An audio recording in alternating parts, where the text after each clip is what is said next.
if things progress and I see them progress, I'm going to keep going. If they go in the opposite direction, I don't just stop. Like, so I have Oh, a quote that I'm like, I have no plan B in backing down on my dreams because it's so true. yeah. I just redirect myself, figure out what is that? I mean, What is the issue? in our modern world, that's really just the key if you want to live a creative life. There's no such thing as having one thing anymore. It feels it's always what's the direction of your skill set that can still keep you, paying your rent and buying food. Hi, and welcome to Indie Chat episode 3. Today we're talking with talented filmmaker and musician Frank Palangi. We have a great conversation about music and films and what goes into making no budget projects. I think you'll have a great time listening. Thanks. There we go. What's going on? Hey, man. Thanks for coming on. How you doing? Good. How you doing today? Pretty good. Let me switch to my headphones here Okay. somewhere. All right. I think I got you now. Hello? Hey there. There we go. Now we get no feedback. There you go. There you go. Well, thanks for coming on today. Pleasure to meet you. Would you mind just giving us a little bit of a background on you to start? Sure. I'm from upstate New York, and I've been making films since I was like 9 years old, and then full-time music for like 15 or 20 years, opening up for artists and doing, all the acoustic and the bar scenes and everything imaginable, recording people, doing soundtracks for stuff. So I'm a little bit of a jack of all trades. Probably my number one passion in life is film and then music. And everyone's like, what do you like better? And I'm like, oh, I don't know, man. Hard to choose. Well, I see it looks like you've produced three feature projects at this point. Do you want to tell us a little bit about what went into making those? Yeah, I've got four out right now. Okay. The first one's Lost Chronicles. The second one is Killer Tales. Third one is Souls of the Damned. And then the newest one is American Psychopath. Okay. The first three are basically a unofficial trilogy, sort of. Okay. And then my fourth movie branched out from there. But it was surrounding the idea of I had made this up on YouTube as a little series, like I don't know how many years ago, maybe like 15 years ago or something like that. Back in like 2005 is when I started uploading fan films and stuff to YouTube. I'd have a couple original things out there, but I had a series called The Lost. And I don't know if you remember, but Matt Damon and Ben Affleck had Project Greenlight. I almost worked on the season they were not involved with a couple years ago. Okay, so I submitted something for that, and that was called The Lost. And believe it or not, in one of the movies, I repurposed that footage and used the original footage from that scene, That's awesome. which is cool. And so it surrounds this kind of like Twilight Zone, but it's this dude having all these nightmares of, his friends and himself dying. And good thing about that is it's kind of an anthology series, so you can play multiple characters and it doesn't have to be realistic. You know what I Yeah. mean? I could dream I'm a cab driver, and then I could dream I'm a yeah, I don't know, serial killer or whatever. You know what I mean? So, but it's all things that are in this back of this guy's psyche, and there's obviously more deep root into that of where is this coming from? So by the third movie, you find out like is it like witches? Is it a curse? Is somebody doing something to me? So I'll let you guys watch it and decide. But There you go. What attracted you to making horror specifically? Like, is that just the genre you like the most? yeah, love it. Halloween and all the '80s movies, '70s too. Texas Chainsaw Massacre, Funhouse is one of my favorite ones. All the way to about yeah, I would say when Scream came out, early 2000s, kind of horror movies, and they started to kind of fall apart from there a little bit. Now they're way better, but yeah, horror and kind of like Alien, like sci-fi horror, and then Terminator with the sci-fi fantasy. But the first Terminator really is a horror type sci-fi movie. It is. It's It totally very is. dark. Yeah, Yeah. that's how he approached it, and I always love that. Just the music is one of the things that caught me first, basically. And from the music, I was just like, this is so cool. This is something different. As a kid, I grew up on, believe it or not, like Metallica and Creed and Godsmack and Ozzy and all that kind of stuff. And I would find these soundtracks from like Bride of Chucky and Resident Evil, and they'd have all this stuff on there. And so that's where all my music catalog started, coming in. But John Carpenter is my main influence for like scoring kind of stuff. It's simple to the point and so effective. I couldn't agree more. He's really great when it comes to scoring. Yeah. So when you're starting to make your projects, how'd you go about getting them off the ground? Like, what were your early steps with your first few projects, just getting things made?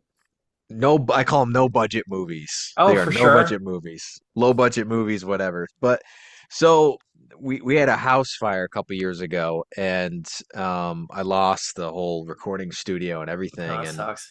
I had nothing going on at the time.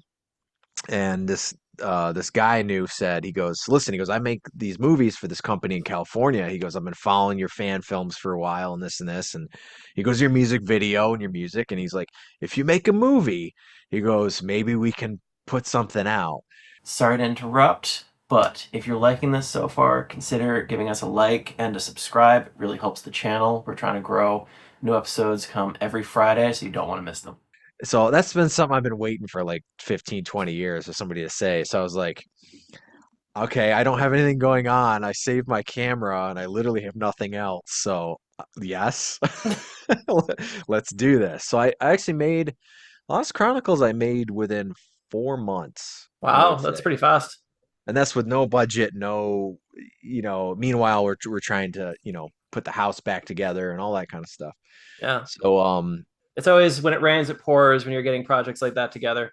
yeah, maybe it helped somehow because that was my only focus at the time, so I could be really creative and there was things too where I couldn't see some things out fully. I didn't have a lot of time to plan everything and a lot of time to develop or even resources to be like, I don't know, to get your idea across even better, that sort of thing. So Oh, sure, sure. maybe I'll remake my own movies someday. uh, But you so got to start somewhere. I think from the you have first to. one to this new one, you see the evolution. No, 100%. Like those first few films, often it's, the rawest first introduction to who you are as a filmmaker to you as much as anyone else. Yeah. So Yep. was it mostly like a friends and family situation, or were you finding people you didn't know to work with? All Friends, the first movie. Yep. Yeah. Yep. Everyone I knew from my fan films, because I had a list of people that I would make fan films with, and I go, I'll make an original movie. I go, if you guys want to be a part of it, it's gonna go to Tubi and this, and they're like, yeah, yeah, let's give it a try. So I'm 5 movies in. I'm in finishing my fifth feature now. We have a TV series based off the first 3 movies using that footage. That's coming out soon too. Because basically, not everybody sees your movies, obviously. Oh, So the sure. guy's like, whenever you make an anthology or something like that, you double whammy it. You release the movie, and then eventually you release it as a series too. So then people that maybe have never stumbled across the movie 2 years ago, now they're getting the series and they're like, oh, what's this story? And it seems fresh, and maybe they'll go back watch the full movie. You know? No, there you go. It's there, you never know where someone's going to first discover your work. Um, Yeah, Actually, I'm curious about the fan films you were doing. Like, how long were you doing that? What was the stuff you were doing fan films for? I was one of the first, I don't know, 15, 20 people to ever make fan films on YouTube back in 2005. We were like the grandfathers. I remember I had like a Sony Handycam Oh, DVD. wow. That's what we made those with. That's awesome. And I'm friends with the Blinky Productions. He does tons and tons of fan films for like longer than I have. But his films kind of inspired me to make my own and upload it on this thing called YouTube. So I was glad to start that. It was just like I think the ability for people to start to see your work because I had made oh my God, I had a tub of 40 VHS tapes I made, like movies, since I was 9. And nobody's seen those ever. Nobody will either. We all have a few things like that tucked in closets for you, not for anyone else. yeah, so through high school to a little bit of college and then afterwards, and even in between my music career, I try to fit in something. And it was always, I treated it as my demos. You know what I mean? You got to start from somewhere. So Sure. it's like, you don't want to say it, but yes, you want to mimic John Carpenter's Halloween somehow. You know what I mean? It's like, let's do that shot where the mask comes in, fades in, he's in the background, and we'll have somebody fall off the stairs, that sort of thing. And but you're inspired by what you love, and you got to start somewhere. So I think in film, everybody, that's where they start. I don't want to say copy, but they kind of redo their favorite scene in their favorite movie, and they get a thing going, and it's like, okay, I realize now this is my thing. You know what I mean? And I'm incorporating all these elements, and now I'm starting. You have to try to find your original style. It's kind of like being in a band. It's tough. I Takes I a really while. like that analogy. Actually, it's playing your favorite songs again and again until you start making your own. Yes, because even in music, you start off playing guitar by learning cover songs. You Oh, of never course. start off, So it's kind of the same thing, but it's um and I think for the most part, flat by it. Like the John Carpenters and the Wes Cravens and stuff. They want to see all these new generations of filmmakers, and they can see their films within those guys' films. And that's the way it goes. It's kind of like passing stories to the generations. You know what I mean? Oh, a But hundred percent. what I was gonna say is I filmed with a Blackmagic 6K camera for those movies. Now I use a 12K Blackmagic. How do you like the 12K? Because I shoot on the 6K as well. Like, I love that camera. I love its sensor. I know people that adore the 12K, and I know people that really hate it for a couple of reasons. What's your experience been with that? Oh, really? I love it. I love it. I saw the difference between the 4K, 6K, and the 12K. The 12K for me is just, I think you can see it in my work as the movies go on. It's just so much better. It picks up all the dark colors and stuff. But I upgraded my lenses too. So I mean, you can use $100 lens with a 12K camera, and you know what I mean. And it works, but so I upgraded my lenses too, and I'm basically now starting to see the full capability of it, because even with the 6K camera, like the movies I never shot them on 6K. I shot them 4K or underneath, because I'm like, well, when I'm editing, I'm gonna edit in 4K. I'll edit in HD, export it in 4K, yada yada.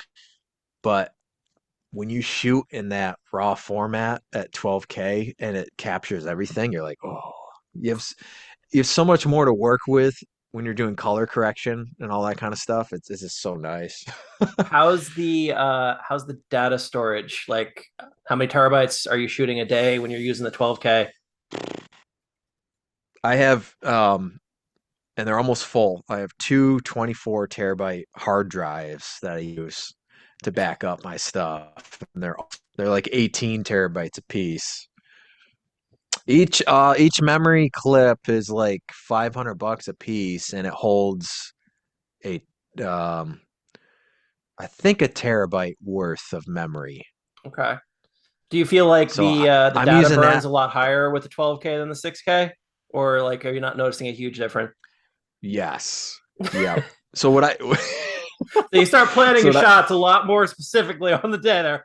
um if you filmed at full quality, you only get 3 minutes out of it. That's it. That hurts a little Yep. bit, but So yeah.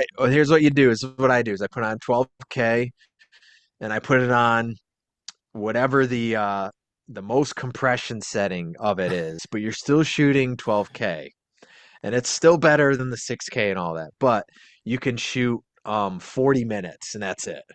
Okay. All right. I mean, that's not So awful. I mean, that I have if you two really plan your day minutes. out, you can get a bit out of 40 minutes of footage. Yeah, I've never had a problem, even because I shoot some concert stuff too, and I've never really had a problem. And luckily, it holds two chips at once, so you can record with both of them. That's great. How much do you Okay. pre-plan your shoot days? Like, are you one of those guys that you have everything storyboarded out in advance? Or are you more of a diving? Like, it seems like you label yourself more as a producer than a director, but it sounds like you kind of direct a little bit. Like, what's your on-set vibe? I direct a lot. I'm more of a director than a producer. I just produce my own films because you have to. Yes, yes, you But do. no, I do a full outline. I actually don't work off a script. I never use a script. I only use a like a finished outline sort of because I like the movie to become whatever it is going to be. I don't know how to explain it. What it's going to be in the end, and it's a lot more cool too because I will ask the actors and stuff like that. I'm like, I know I have this written, this and this, but based off your capabilities, based off your character, if you ever need to change anything or you think something, so it's more collaborative like that, which I like it. Which a script is fine, but I would never probably shoot a script that's like we're gonna shoot everything on the script the way it is. You can't change anything, of the lines at all, and it makes it a little bit sterile in a way. But yeah, shooting days I don't storyboard, but you have to plan out all the stuff that you have to shoot. If you have limited time with actors, all that stuff. Even when you're gonna break to eat, what are you gonna eat? All that stuff. Everything ahead of time. So I don't know how I keep it all in my head. I remember everything that I wrote, and then I remember almost every shot that I need, almost, and Your I memory's plan better it than out me. I feel like half the all time ahead I'm of time. on set, my actors are reminding me about lines that I wrote that I forgot were even in the script. Yeah, I mean that happens, but yeah, yeah. But as a writer, you know, like I'm not offended if somebody's like, what if I change this word or I have a better idea or what if this goes on? I'm like, that is great as long as it doesn't change the core essence of either what's going on in the scene or the character, or some plot point that you absolutely have to get out, you know. No, I like that a lot, actually. I'm very similar that I feel, especially if you don't have a massive budget, you always have such a short amount of time to film in. Yeah. It's the art of rolling with the punches as you go. If you can't roll with it as it comes at you, you're going to get destroyed by the whole process. And Yep. the more precious you are about everything on the page, the less likely you're going to actually end up with a good product at the end. Because often they're pointing something out because it's just not working in the day. And like you might not be Yeah. recognizing it because when you're doing low budget, you're wearing so many hats, you don't know that you're missing something important. Yeah. Yeah, and you just end up being like, okay, we'll just fix it. Or I'll actually just come up with an idea right there, and I go, okay, well, let's do that. Because sometimes you're like, oh, okay, this was supposed to be absolutely like the scene had to be sunny out, and it's like it's gonna be sunny. It says sunny, all of a sudden it rains, and you're like, well, Hey, you just got a free rain machine there. how do you make it work? Do you cancel it or do you make it work? Exactly. And So like frankly, usually canceling is not that much of an option when you're at that point in the project. no, no, especially if you have deadlines, or just like, you know, you have an actor and they're like, I took one day off this month. This is all I could take off, and this is all I have. Exactly. And I'm So assuming you're still in the place where a lot of people are volunteering their time as opposed to you being able to pay them. So when you're at that point, yeah, you have to respect their time. You really have to like go out of your way to make sure that it's worth it for them to show up. yeah, and I usually explain too, like, honestly, like this setup, this scene, all this stuff's gonna take roughly 3, 4 hours, or I'll be honest, like it's gonna take 8 hours. So that way they know because a lot of people I think they think, all right, we're gonna go and shoot an hour, we'll be all Oh, set. that's so short. I'm Like, like, ah, no. no. What's your average shoot day that you try for? 8 to 10. 8 to 10? I mean, But the short stories usually are 5 or 6 hours. that's not too bad. I mean, I come from, working studio side where like 12 hours is the minimum expectation. So anytime it's under 12, I'm like, you're having a really relaxed day on set that day. Yeah. Yep. Yeah, and I've been an extra on a couple movies. I was in Taking Woodstock and Place Behind the Pines and a few other stuff, and they shot for like 16 hours a day, That sounds you average for know, like an art that house sort of film. thing. Yeah. Yeah. There's a couple other films like that too, where I just play weird extra role. I was like a double for a main actor. I don't even know who he was. I still don't know who he was to this day. And they're like, "Yeah, you know, he's English, but you look like him." I mean, Okay. honestly, that's all it takes. You get a nice paycheck for showing up and standing in when they don't want to. Yep. But they went late. They went like 22, almost like I don't know if it's legal, but like 20, 22 hours. I think you can still legally go up to like 25, but the turnaround changes in terms of how long Yeah. you have to Then have you have to rest. wait. Yeah. Yeah. And like, are you Yep. SAG then if you were doing extra work on that size? Nope. Oh, Nope. interesting. Yep. I've been in a lot of commercials too. I was in a Super Bowl commercial last year for a health insurance company, and this year we did a Doritos commercial, and I was a zombie. But Nice. they picked an alien. The one that won was like an alien something, whatever was on the Super Bowl this year. Yeah. But that's on YouTube. That was so much fun. I was a little bit bummed too because I was like, I would have been on 2 years in a row. That would have been awesome. But I had to run like that for about 3 years, art directing on Super Bowl commercials, and that was pretty fun. yeah, yeah. That's you know what though? Every commercial I've done for that, they have never told me that's what they're going to use it for. You usually find out on the day or like months afterwards. Like I Yep. my one brush with fame was the Emmy nomination that I didn't even find out about until I was talking to the AD months later, and it was No way. it was a Super Bowl commercial too. Okay, that's good to know. Cool. Man. No, it's always fun because like you just never know once you're at that type of scale project. You have the information you need on the day. There's no Yeah. point in everyone knowing everything, and like I always look at it as there's no point in getting into the details on those things because you're there to do your job, and like it Yeah. shouldn't matter what the scale of the thing is, and if it does, that's kind of your problem. The only thing I would say is it didn't pay like a Super Bowl commercial. Super Bowl commercials never pay like Super Bowl commercials. Let's be Yeah. fair. Yep. Yep. But hey, whatever, you know. I'll use it in my Uh, actor's reel someday, you know? there you go.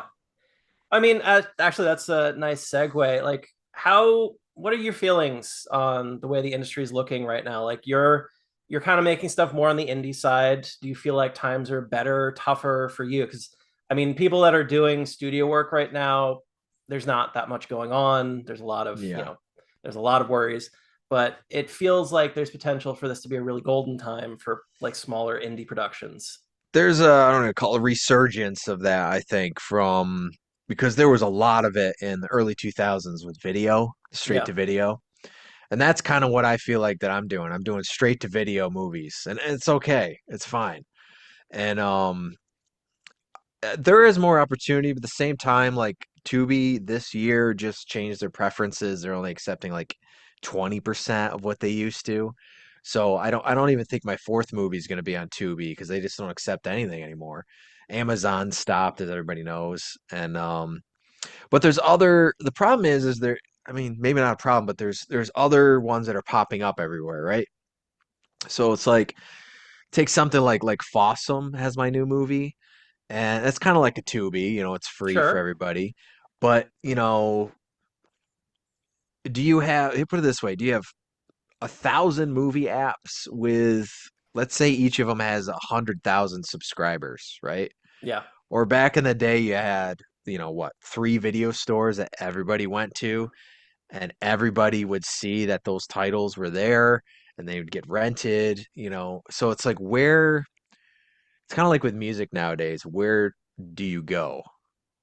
Like where are we being directed? There isn't like a you almost have to say to yourself like if you're doing press and stuff, like you have to sell yourself, obviously, but there's nobody telling anybody like who is the next maybe, you know, Wes Craven, or they'll say, "Oh, this movie did really good at this festival and this and this and this," and then it's dead. You know what I mean? yeah. Where I feel like back in the day, even for music, it just meant more. and it was more like official, and it was more they would say, right? Because there would be magazines and stuff like that. Maybe this was early internet. Maybe some sites and stuff. Sure. Kind of what happened with Terrifier, but in a different way. Oh, sure, sure. You know what I That mean? There'd begs, be more direction. yeah. I was gonna say, does that beg the question then?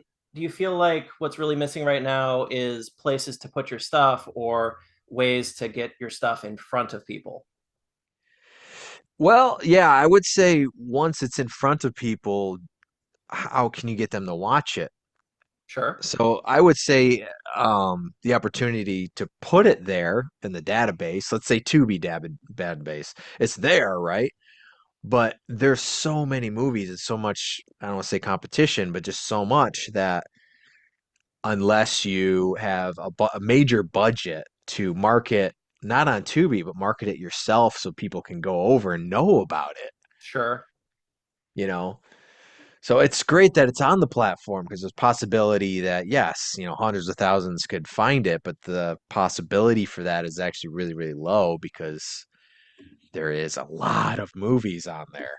There is a lot of movies on So Tubi, any of these platforms, and it seems like often the problem more than anything is digging through them all to find the gems hidden among all the rough. yes, and there's people that do, and those are your fans. Those Sure. really are the Oh, fans. no, and there are people that are And very into finding that next up and coming thing, but yep, it's getting them interested, and then the word of mouth off of that seems to really be the key these days. yeah. I mean, what do you think with Tubi? With one guy goes, he was asking me, he's like, "How do you get your stuff on all these platforms and stuff?" And I go, I have a distribution movie company in California that does it." And he goes, I want to do it myself and all that." And I don't know, man. It's pretty tough. But I go, because he goes, it just seems like it's a little bit more professional or solidifies your credits and all that rather than just doing stuff for YouTube. Oh, sure. And I mean, there's people that are making great money on YouTube right now, but it kind of comes down to what is the intention of what you're doing. If you're making something for YouTube, it's a very different product that you're going to make for putting Yes. on YouTube than if you're trying to put something on like a Tubi, because Yeah. people don't have the patience for a feature film on YouTube these days. They just don't, unless No. they really No. know you. So you have to Yep. do something so fast and catchy, and it's a very different mindset. Yep. Yeah, my goal has always been to do whatever I do for a living. Try to music, film, whatever. So it's Yeah. if things progress and I see them progress, I'm going to keep going. If they go in the opposite direction, I don't just stop. Like so I have Oh, a quote that I'm like I have no plan B in backing down on my dreams because it's so true.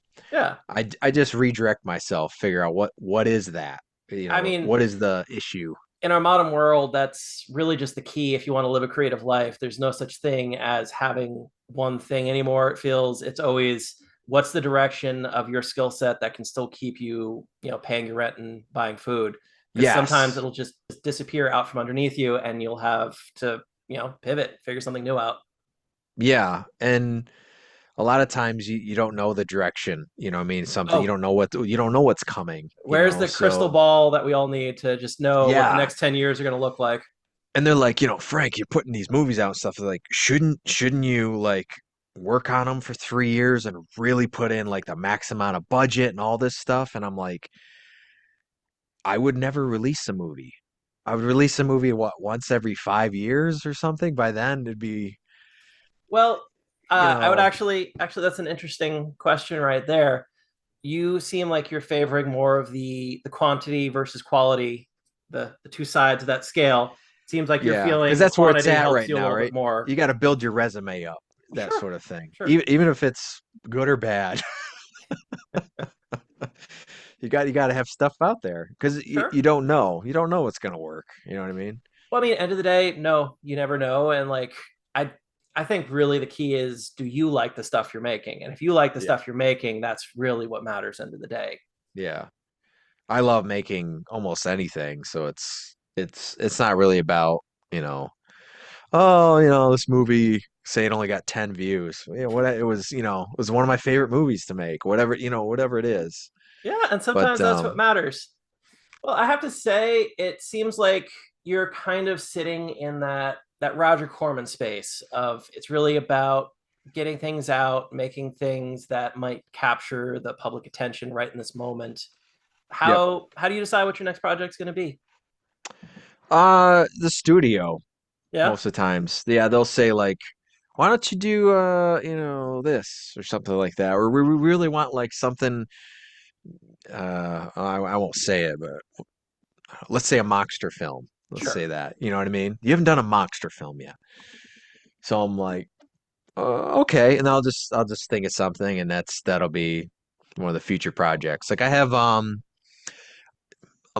let's say Mockster project. There's serial killer project series, and then there's like a Dracula type movie and that kind of stuff. Some zombies, um, a Halloween town type movie with an evil entity in it.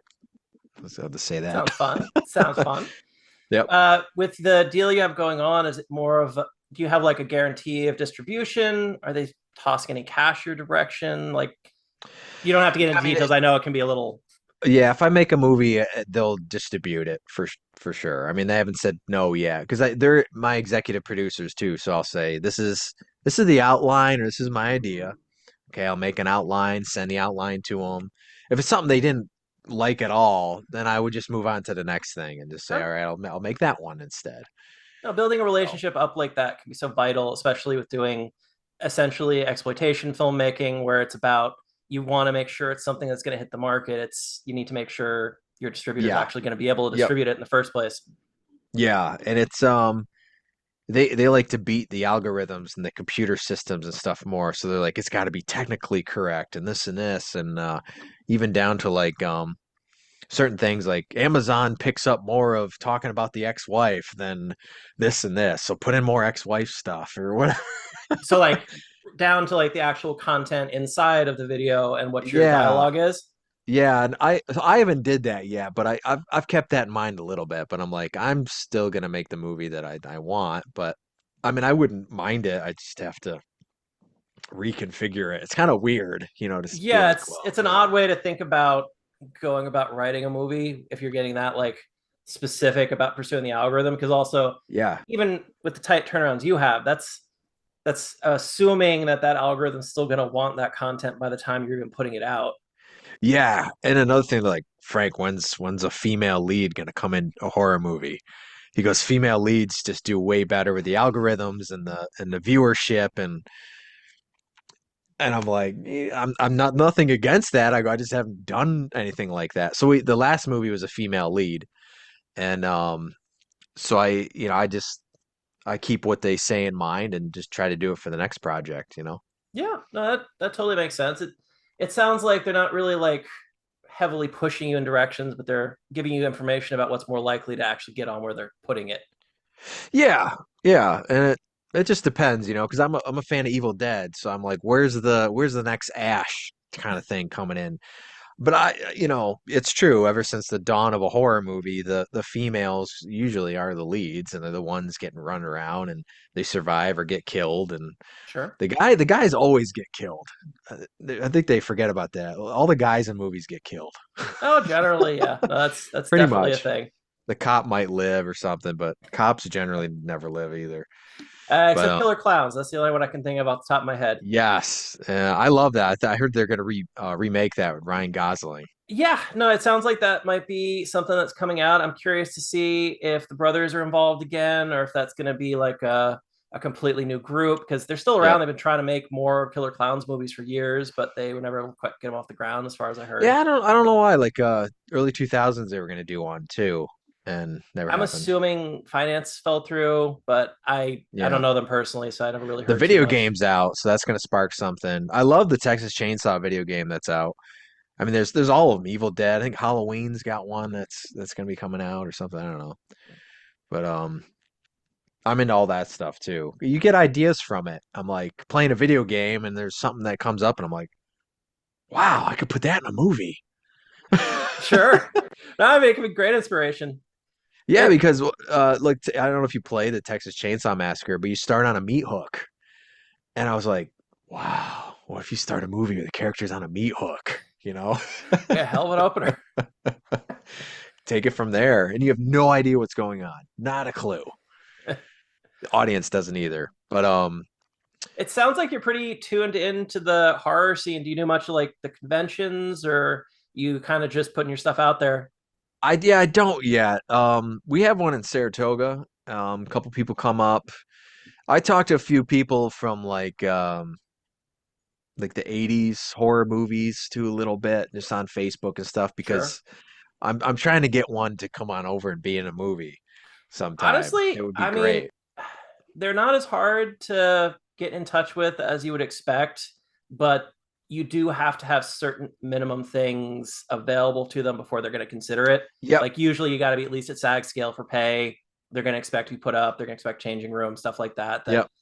it does mean you have to have a certain amount of money attached before like that's going to be realistic.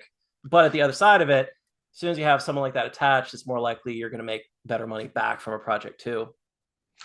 It's more of when I did it with music, it's more of working with your influences. That's what it's about for me. It's not about the money product return or yeah, I mean, yes, it's markability, you know what I mean, with their name a part of it, but it's more like I know, I've always loved this stuff. I love that person's acting, and I know I'm gonna get better if I'm around that person, Oh, or definitely. you just always you wanna do something with them, you know. Like I got to work with Brian, the guitarist from the band Daughtry, and he produced one of my songs, Oh, and that's he did some awesome. guitar work. But I go, they're one of my influences, and I'm like, if I end up trying to work with these guys, I know it's I'm gonna enjoy it, and it's gonna help me somehow. And so I appreciate all that stuff. There's a lot of guys that aren't even in music anymore that I worked with from a bunch of bands from studios in the years. And we recorded from Nashville and Three Doors Down studio and a bunch of studios. And it's it makes you hopefully it makes you better, but it makes you inspired, No, you know. I 100% agree with that because working with people A that you respect and B that just they were the influences that got you into it in the first place, it often makes you just reassess what you're doing and makes you Yeah. work a little bit harder and figure out, okay, where can I actually get better? It's hard when you meet somebody, say it was a director and you're in the movie and you're like, "Oh my God, this guy is an a-hole, like bad." But you're watching him direct and you're like, this guy is like the way he interacts with his cast and what he's doing, the ideas that he's throwing out there. I respect all that. I'm Oh, inspired definitely. by all that. But him as a person, it's you might be let down a little bit, but it's not always about that, it's Oh, you're definitely. still inspired, you know. So, you say you're a musician and you have some really great credits behind you. I'm assuming you do your own music for all of your projects. Primarily, yes, that and royalty-free music, which is awesome. That's out there, but it's usually a mix. I'll at least do like the theme, or I'll do what I can because we're on such a crunch time that I'm like, wow, if I do all the music, I'm gonna need like another week to do all this. And I have a lot going on. Like I have a radio show and I teach lessons and I edit and make the movies and then I get all the music stuff and so I don't mind it, but as long as I can get something like that in there, and it's very John Carpenter-ish to do the music along with your own movie, but and I send my music out to other people too. Anyone that makes a movie, I say, listen, I have this music that I've already recorded. Use it for whatever you want. Oh, that's awesome. That's a So great way to kind of keep building the community overall too. yeah, and anytime anybody out there, if you message me and you're like, I want to use one of your rock songs, just just let me know and do it. That's awesome. That's actually you that's know, really cool of you. so because it gets it out there, it's all exposure, and it's fun to see your song in somebody's project because you know you don't really know what it's going to be when you watch it. You're like, oh, that's cool. Yeah, I I like mean, that. the right song in the right moment can make so many different emotional vibes on a scene. You never know how that filmmaker is gonna mess around with it. Yeah. So the current movie's American Psychopath out right now. It's on YouTube and Fossum, Okay. coming soon to like Troma TV and some of the other places. I'll make sure And we'll put links down the bottom. Make sure that we'll you do check that. out all of Frank's work. It all looks awesome. We'll do that. And this summer in Scream magazine, which is they say is the number one horror movie magazine in the world, Sure. I'll have an a one page, I don't even want to call it, write up thing about American Psychopath. It'll be Oh, like that's an ad. great. Congratulations on that. That's So actually I really was like, cool. that's neat because I've, I love Fangoria magazine and stuff like that. And I'm like, I don't think I can get in Fangoria, but there's some other ones, and Scream says they're number one, so that means they Hey, beat Fangoria. there you go. There you go. So I'm like, yeah, I will do it. Oh, that's so awesome. And Frank, So thank you so much for coming on the show. I'm really happy I got to talk with you. thanks, Everyone, man. check out Frank's work. He's awesome. Thank you so Palangi much. Films out there. Palangi Films. If you have anything you need edited or stuff like that, I can do voiceovers. I can shoot footage and send it to you for your movies or help you with ideas, whatever. And you can look forward to a fifth movie that I'm finishing right now with a different. It's a different thing. It's based off a writer's book, so that's a totally different experience. Oh, that's so cool. Yeah. Awesome. All right. So Thanks, Frank. And all I'll right.